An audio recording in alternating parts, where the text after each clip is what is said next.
Nous allons considérer dans cette vidéo un exemple caractérisant la notion d'un espace vectoriel. En effet, on voudrait montrer que Rn, muni de l'addition et de la multiplication par un scalaire, est un espace vectoriel. Pour ceci, on a la définition suivante. On appelle espace vectoriel tout ensemble non vide V constitué d'objets appelés vecteurs sur lequel sont définies deux opérations, l'addition et la multiplication par un scalaire, vérifiant les 10 axiomes suivants. Pour tout UV et W des vecteurs de V et CD des réels, nous avons les 10 axiomes notés par A1 jusqu'à A10. Donc, on aura à vérifier ces 10 axiomes pour l'espace Rn. Voyons ça ensemble. On a Rn constitué de nuplets x1 jusqu'à xn, tels que x1 jusqu'à xn sont des réels. À la première propriété, on voudrait montrer que si l'on a deux vecteurs u et v de Rn, alors leur somme reste dans Rn. Donc, en considérant le vecteur x1, xn comme étant u et y1, yn comme étant le vecteur v, alors, en additionnant terme à terme, on obtient le vecteur x1 plus y1 jusqu'à xn plus yn.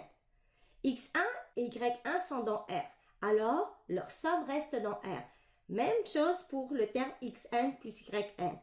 Maintenant, en notant x1 plus y1 comme étant A1 et xn plus yn comme étant AN, on obtient le vecteur noté par A1 jusqu'à AN qui est dans Rn.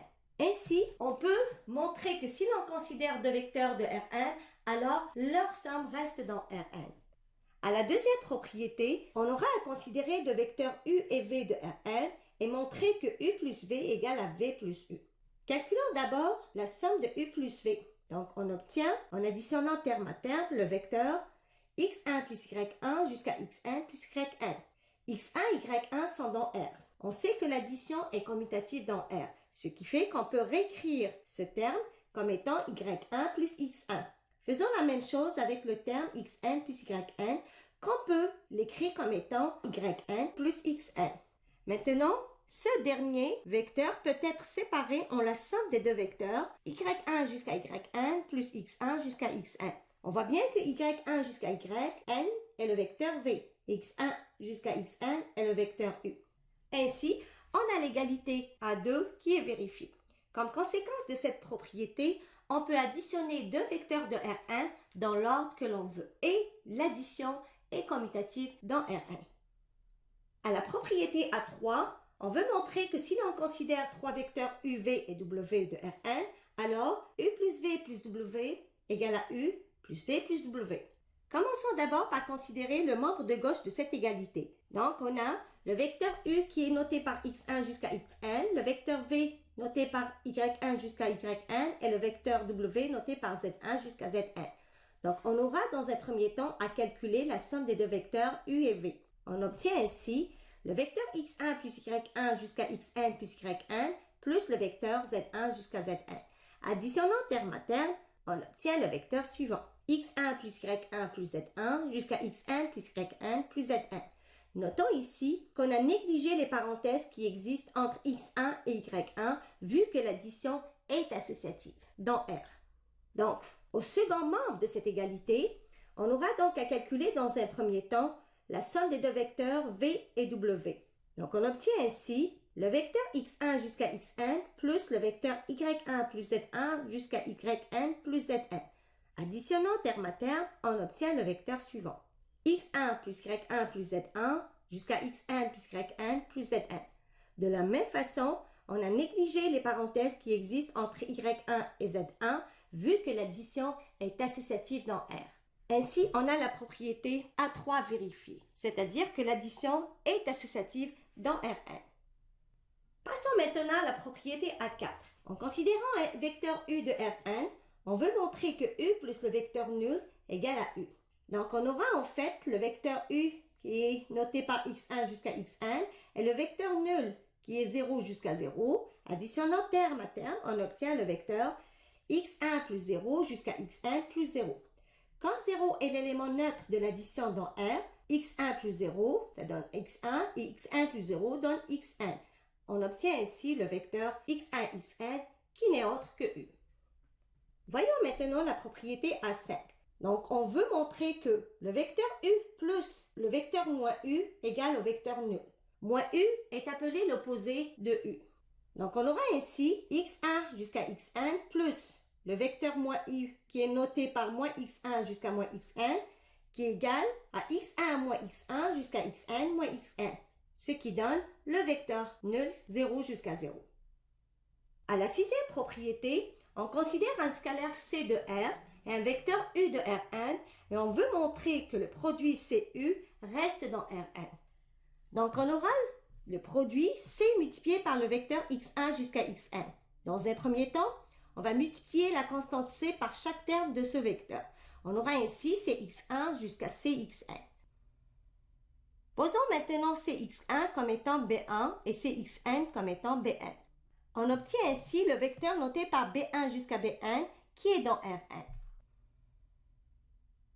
À la propriété A7, on voudrait considérer deux vecteurs U et V de Rn et C un scalaire de R et montrer que le produit C multiplié par U plus V égale à CU plus CV. Considérons d'abord C multiplié par la somme des deux vecteurs U et V. Dans un premier temps, on aura à considérer d'abord l'addition des deux vecteurs. On aura ainsi C multiplié par le vecteur x1 plus y1 jusqu'à xn plus yn. Maintenant, multiplions chaque terme de ce vecteur par la constante C. On aura ainsi le vecteur cx1 plus y1 jusqu'à cxn plus yn. En utilisant la distributivité, on obtient le vecteur cx1 plus cy1 jusqu'à cxn plus cyn. Ce dernier peut être décomposé en la somme des deux vecteurs cx1 jusqu'à cxn plus cy1 jusqu'à cyn. On a ainsi la propriété A7 qui est vérifiée. À la propriété A8, on voudrait considérer deux scalaires C et D et U un vecteur de Rn. On va montrer que C plus DU égale à CU plus DU. Donc, commençons par considérer le terme C plus D multiplié par x1 jusqu'à xn. Donc, on aura à multiplier chaque terme par C plus D. On aura ainsi C plus D x1 jusqu'à C plus D xn. Utilisant maintenant la distributivité de l'addition dans R, on obtient Cx1 plus Dx1 jusqu'à Cxn plus Dxn. Ce vecteur peut être décomposé en la somme des deux vecteurs Cx1 jusqu'à Cxn plus Dx1 jusqu'à Dxn. Ainsi, on a la propriété A8 qui est vérifiée. Voyons maintenant la propriété A9. Considérons deux scalaires CD de R et U un vecteur de Rn. On aura à montrer que le produit CD multiplié par U égale à C multiplié par DU. On considère dans un premier temps CD multiplié par le vecteur U qui est ici x1 jusqu'à xn. On aura à multiplier chaque terme de ce vecteur par CD. Ainsi, on obtient le vecteur CDx1 jusqu'à CDxn. Utilisons l'associativité de la multiplication dans R, on obtient le vecteur CDx1 jusqu'à CDxn. Ce dernier peut être écrit comme étant C multiplié par le vecteur dx1 jusqu'à dxn.